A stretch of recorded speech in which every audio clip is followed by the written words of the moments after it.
Happy new year کی تاریخی حیثیت کیا ہے؟ ہیپی نیو ایئر منانے کے دنیا اور آخرت میں کیا نقصانات ہیں؟ کیا ایک مسلمان ہیپی نیو ایئر منا سکتا ہے؟ اگر ہیپی نیو ایئر منانا حرام ہے تو پھر مسلمان اپنے تمام معمولات انگریز کی تاریخ کے مطابق کیوں طے پاتے ہیں؟ آج کی اس ویڈیو میں ان تمام سوالات کے جوابات مکمل دلائل کے ساتھ اور وضاحت کے ساتھ آپ کے سامنے پیش کیے جائیں گے۔ یہ بہت تحقیقی اور علمی ویڈیو ہے، اس لیے آپ سب سے گزارش ہے کہ اس ویڈیو کو مکمل ضرور سماعت فرمائیں۔ یہ صرف ایک ویڈیو نہیں، ہمارا درد دل ہے۔ بسم اللہ الرحمن الرحیم۔ السلام علیکم ورحمۃ اللہ وبرکاتہ۔ معزز ناظرین و سامعین، انگریزی سال کے اختتام پر جب دسمبر کی 31 تاریخ ہوتی ہے تو اسے سال کا آخری دن سمجھتے ہوئے نئے سال کی ابتدا کے لیے بعض جگہوں پر انسان حیوانیت پر اتر آتا ہے۔ 31 دسمبر کی رات کو رنگین کرنے کے لیے کوٹھے آباد ہو جاتے ہیں، شام کے جام گردش میں آ جاتے ہیں، اجتماعی ڈانس پارٹیوں کا اہتمام کیا جاتا ہے، ساری رات فلمیں دیکھی جاتی ہیں، اور یوں سال کی آخری رات بے حیائی اور فحاشی کے کھیل کھیلتے ہوئے اعمال نامے کو سیاہ کیا جاتا ہے۔ جس قدر کوئی چاہتا ہے کہ وہ گندگی سے اپنے دامن کو خراب کر لیتا ہے، جس قدر کوئی چاہتا ہے کہ وہ کھل کر حیا کا پردہ چاک کرے، وہ کر لیتا ہے، اور اس سارے عمل کو نام دیا جاتا ہے ہیپی نیو ایئر کا۔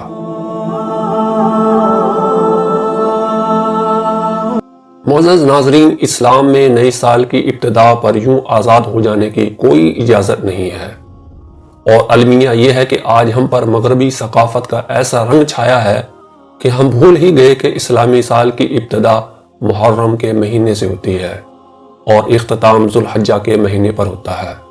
ہمارے کیلنڈروں اور ڈائریوں پر انگریزی تاریخ ہی درج ہوتی ہے، دفاتر میں انگریزی تاریخ والا کیلنڈر، ملازمین کی تنخواہیں اسی کیلنڈر کے مطابق، چھٹیاں بھی انہی تاریخوں کے حساب سے، گویا کہ اسلامی مہینوں کی تاریخیں محض رمضان المبارک اور عیدین سے ہی معلق ہو کر رہ گئی ہیں۔ اسلامی سال اور مہینوں کا نظام ایک باقاعدہ ترتیب شدہ، اعلیٰ اور معیاری ہے، اور ہم ہوش مند مسلمانوں نے معیاری چیز کو چھوڑ کر غیر معیاری چیز کو سینے سے لگا لیا، عیسائی ثقافت کو اسلامی ثقافت پر ترجیح دی، اور پھر ان کی نکالی نے ہم سے غیرت و حیا بھی چھین لی، اور ہم انہی کے پیچھے چلتے ہوئے انہی کے انداز میں ہیپی نیو ایئر کا نعرہ لگاتے ہوئے بدن سے کپڑے نوچ کر پھینکنے اور برہنہ ناچ گانوں میں فخر کرنے لگے۔ پہلے تو نیو ایئر ڈے کے نام سے اونچے طبقے کے لوگوں میں یہ رواج تھا کہ ان کی راتیں آباد ہوتی تھیں، بڑے خاندانوں میں اداکارائیں اور رقاصائیں اپنے جسم کی نمائش کے لیے منڈی کی زینت بنتی تھیں، لیکن اب درمیانے اور چھوٹے طبقے میں بھی اپنی استطاعت کے مطابق یہ کام سر انجام دیا جانے لگا ہے، اور ظاہری سی بات ہے کہ جس قوم کے بڑے لوگ گندے ہوں ان کا اثر چھوٹوں پر بھی پڑتا ہے۔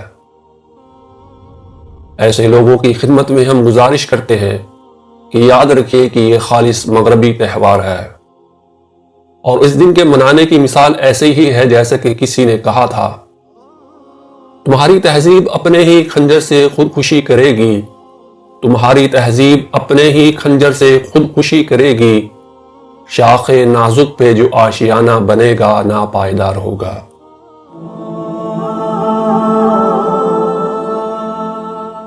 معزز ناظرین، اس دن کے منانے میں اسلامی روایات کا مذاق ہے، مسلمانیت کے نام پر دھبا ہے، اور ہمارے پیارے نبی حضرت محمد رسول اللہ صلی اللہ علیہ وسلم کے اس فرمان مبارک کی توہین ہے کہ نبی کائنات صلی اللہ علیہ وسلم نے فرمایا تھا کہ یہود و نصارہ کی مخالفت کرو۔ کچھ لوگوں کا اعتراض ہے کہ مولوی حضرات بھی اپنی تنخواہیں، چھٹیاں، معمولات وہ انگریزی تاریخ کے حساب سے ہی کرتے ہیں۔ معزز ناظرین، یہاں پر انگریزی تاریخ کے حساب سے معمولات طے کرنے کی بات نہیں ہو رہی۔ اصل خرابی یہ ہے کہ ہم مسلمان ہو کر غیر مسلموں کے ان گندے رسم و رواج کو بھی اپنا لیتے ہیں کہ جس کا مسلمانیت سے دور تک کبھی کوئی تعلق نہیں ہے۔ اصل بات معمولات طے کرنے کی نہیں، انگریزی تاریخ کی نہیں، اصل بات یہ ہے کہ اس انگریزی تاریخ کے نام پر، ہیپی نیو ایئر کے نام پر جو کچھ کیا جاتا ہے، ایک چھوٹا سا ادنا سا مسلمان بھی تھوڑا سا بھی شعور رکھتا ہو تو وہ بھی اس بات کو جاننے میں دیر نہیں لگائے گا کہ تمام کے تمام کام حرام ہیں اور ہماری شریعت سے ان کا کوئی تعلق نہیں ہے، اور بلکہ ہم تو ان کے رسم و رواج کو اپنانے میں ان سے بھی آگے بڑھ گئے کہ علامہ اقبال نے فرمایا تھا، وضع میں ہو تم نصارہ تمدن میں ہنود، وضع میں ہو تم نصارہ تمدن میں ہنود، یہ مسلمان ہیں کہ جنہیں دیکھ کر شرمائیں یہود۔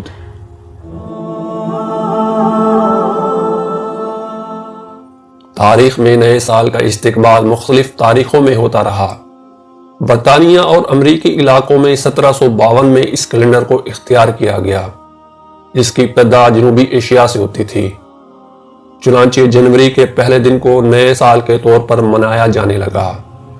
دنیا کی رسومات کے مطابق اس کے منانے کے طریقے مختلف رہے ہیں۔ مثال کے طور پر جنوبی ایشیا میں پرندے اور فاختائیں آزاد کرتے ہیں، اس عقیدے سے کہ آئندہ 12 مہینے ان کے لیے اچھے ہوں گے۔ یہودی لوگ مخصوص کھانوں کے ساتھ مذہبی تقریبات منعقد کرتے ہیں۔ جاپانی لوگ چاولوں کا کیک تیار کرتے ہیں، اور امریکی لوگ 31 دسمبر سے ہی اس کا آغاز کر دیتے ہیں، اور بسا اوقات بحروف بھرتے ہوئے نئے کپڑے پہن کر منہ پر ماسک چڑھا لیتے ہیں۔ لیکن یہ ابتدائی چیزیں تھیں، آہستہ آہستہ کھانوں کی جگہ شراب و کباب نے لے لی، اور تقریبات نے ڈانس پارٹیوں کا رنگ اختیار کر لیا۔ پھر وہی سب کچھ ہونے لگا کہ جس کا نام بے غیرتی ہے۔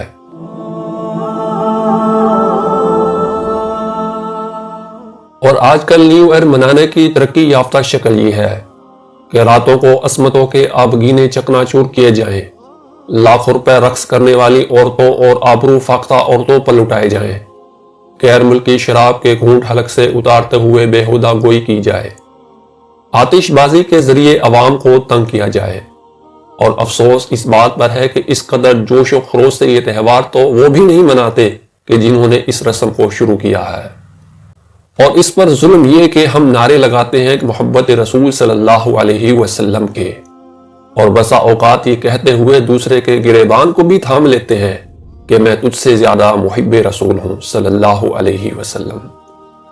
لیکن ناقالی ان کی جو ازلی دشمن اسلام اور اسلامی روایات کے ہیں، جن کا عزم و ارادہ یہ ہے کہ اسلام کے نام لیواؤں سے مسلمانیت کو چھین لیا جائے۔ کسی شاعر نے کہا تھا، لٹ گئی دولت ایمان یہ احساس نہیں کچھ بھی، لٹ گئی دولت ایمان یہ احساس نہیں کچھ بھی، فرمان محمد کا ہمیں پاس نہیں کچھ بھی صلی اللہ علیہ وسلم۔ ہم وہ پہلی سی روش اور ادا بھول گئے، ہم وہ پہلی سی روش اور ادا بھول گئے، کیا ہے محبت میں آداب وفا بھول گئے۔ معزز ناظرین، اس کے غیر شرعی ہونے کی سب سے بڑی دلیل تو یہی ہے کہ یہ کافروں کا ایجاد کردہ تہوار ہے، اور اس رات جتنے بھی طریقے اس کو منانے کے اختیار کیے جاتے ہیں وہ الگ کئی شرعی قباحتیں اپنے اندر لیے ہوئے ہیں، مثلا شراب نوشی، فسق و فجور، عزتوں کی پامالی، رقص و سرور کی محفلیں اور جوا خانوں کی رونقیں اس رات کے خاص اجزاء ہیں۔ ان میں سے کسی ایک کو ہی لے لیا جائے تو شرعی طور پر اس کے ممنوع ہونے کے لیے کافی ہے۔ آئیے قرآن و حدیث سے مختصر طور پر ان افعال کا جائزہ لیتے ہیں۔ اس رات کو منانے کے لیے خصوصی طور پر شراب کے آرڈر لیے جاتے ہیں، ساری رات جام کھنکتے اور عزتوں کے سودے ہوتے ہیں۔ تف ہے ایسی مسلمانیت پر کہ جب مسلمان ہونے کے باوجود شرم و حیا کا لبادہ اتار کے غیر مسلموں سے بھی 2 ہاتھ آگے نکلنے کی کوشش کی جائے۔ شاید کہ ہم بھول گئے کہ ہمارا رشتہ کن افراد سے تھا۔ ایک مسلمان ہونے کے اعتبار سے ہمارا تعلق انہی افراد سے ہے جنہوں نے ایک اشارہ نبوی صلی اللہ علیہ وسلم پر شراب کے بھرے مٹکے پتھروں سے ٹکرا دیے تھے، اور وہ شراب کے جس کی محبت ان کے رگ و ریشہ میں سما چکی تھی، جس سے انہیں محبت نہیں عشق تھا، اور اسی عشق میں اس قوم کے شاعروں نے کہا تھا کہ جب میں مر جاؤں تو مجھے انگور کی بیل کے پاس دفن کرنا، تاکہ اس کی جڑیں میرے مرنے کے بعد بھی میری ہڈیوں کو شراب سے سیراب کرتی رہیں۔ صرف ایک حکم سے وہ ساری کی ساری محبت نفرت میں بدل گئی۔ وہ شراب سے عشق، وہ شراب سے پیار نفرت میں بدل گیا۔ اس پر فخر جہالت سمجھا جانے لگا، اس کے قطرات کو دامن پر لگی ہوئی رسوائی اور گندگی سمجھا جانے لگا۔ مسلم قوم کو آج تک اطاعت رسول صلی اللہ علیہ وسلم کے اس بے مثال جذبے پر فخر ہے۔ لیکن میرے آبا، آج ہم شرمندہ ہیں کہ تم نے محبت رسول صلی اللہ علیہ وسلم میں ایک لافانی اور تابناک تاریخ کو رقم کیا، تو ہم نے اس ساری تاریخ کو شراب کے جام میں ڈبو دیا۔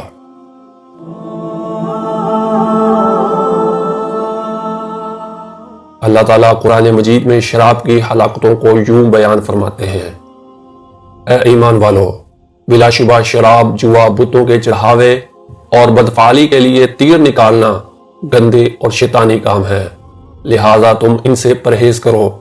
شیطان یہی چاہتا ہے کہ تمہارے درمیان شراب اور جوے کے معاملے میں بغض و عداوت پیدا کر دے اور تمہیں اللہ کے ذکر اور نماز سے روک دے۔ تو کیا تم شراب، جوے اور دیگر شیطانی اعمال سے باز آنے والے ہو؟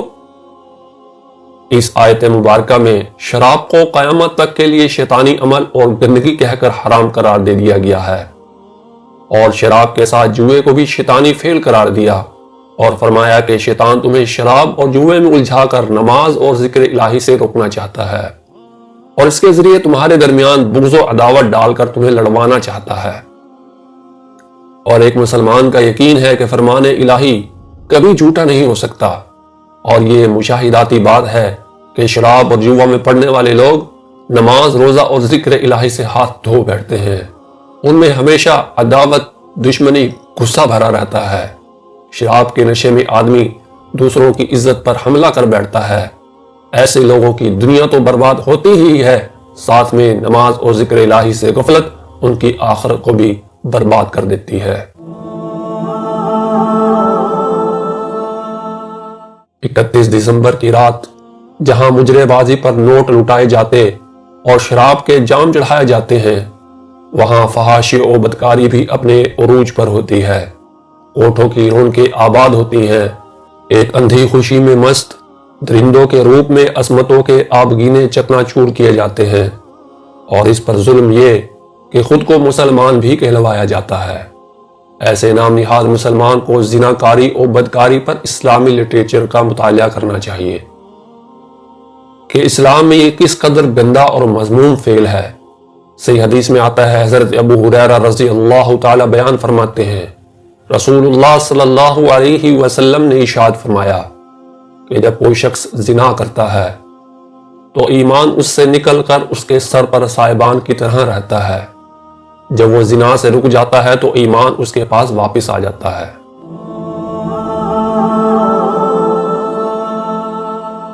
معزز ناظرین، نیو ایئر کی خوشی کو مزید دوبالا کرنے کے لیے قلبوں اور بند کوٹھوں پر مجروں کی محفلوں کا انعقاد کر کے اپنی ہی قوم کی بیٹیوں کے انگ انگ کا تماشا کروایا جاتا ہے۔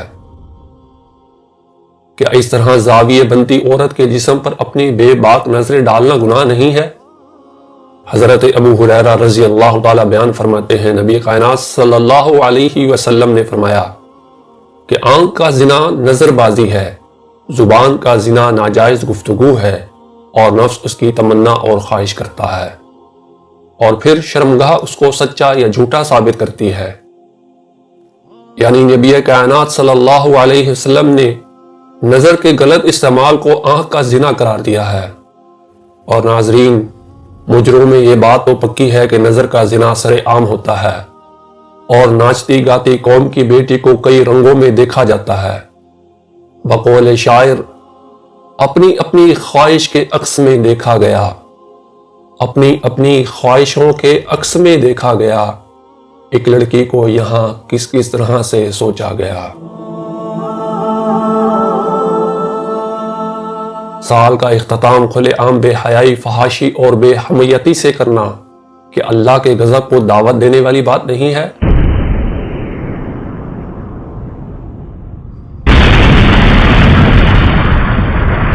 ذرا لمحہ بھر کے لیے سوچئے، یہ جو حسین صورت، نازک بدن مجرے کی محفل کو گرمائے ہوئے ہے، جو اپنے پیچ و خم کھاتے جسم کی حشر سامانیوں سے دعوت گناہ دے رہا ہے، یہ عورت کون ہے؟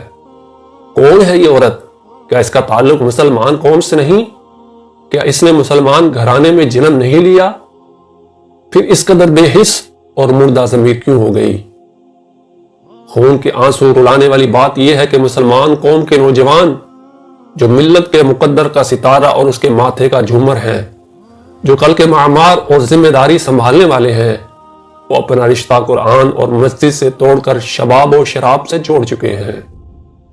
جنہیں عفت و عصمت کی حفاظت کرنی تھی، وہ آنچلوں کو سرے بازار رسوا کر رہے اور اپنے پاؤں تلے روند رہے ہیں۔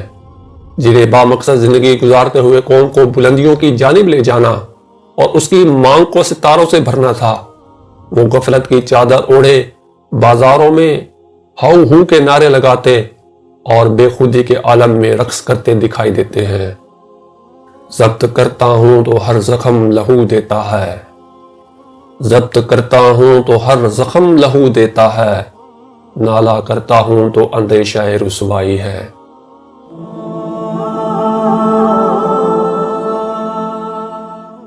اللہ میری اس قوم کو ہدایت نصیب فرمائے، آمین ثم آمین۔ معزز ناظرین، ہمیں امید ہے کہ آج کی یہ ویڈیو جو کہ ہیپی نیو ایئر منانے کے حوالے سے ہم نے بڑے درد دل سے آپ کے سامنے پیش کی ہے، آپ کو ضرور پسند آئی ہوگی اور آپ کو اس سے سیکھنے میں کچھ ملا ہوگا۔ اگر آپ کو ویڈیو پسند آئی ہے تو صدقہ جاریہ سمجھ کر ویڈیو کو لائک اور شیئر کریں، اور اگر اللہ کی توفیق سے ویڈیو میں کسی بھی قسم کی کوئی خوبی ہے یا ہماری طرف سے اس ویڈیو میں کسی بھی قسم کی کوئی کمی ہے تو کامنٹ سیکشن میں ہمیں ضرور بتائیں، تاکہ ہم اپنی اصلاح کر کے دین کے اس کام کو بہتر انداز میں آگے لے کر چلتے رہیں۔ اور ہمارے یوٹیوب چینل بامقصد کہانیاں ضرور سبسکرائب کر لیں اور بیل آئیکن کو دبانا مت بھولیں، تاکہ اس طرح کی علمی، معلوماتی اور تحقیق واقعات کی ویڈیوز بر وقت آپ تک پہنچتے رہیں۔ اگلی ویڈیو تک کے لیے اجازت دیجیے، پھر ملیں گے آپ سے۔ اپنا بہت سارا خیال رکھیے۔ اللہ حافظ۔ السلام علیکم ورحمۃ اللہ وبرکاتہ۔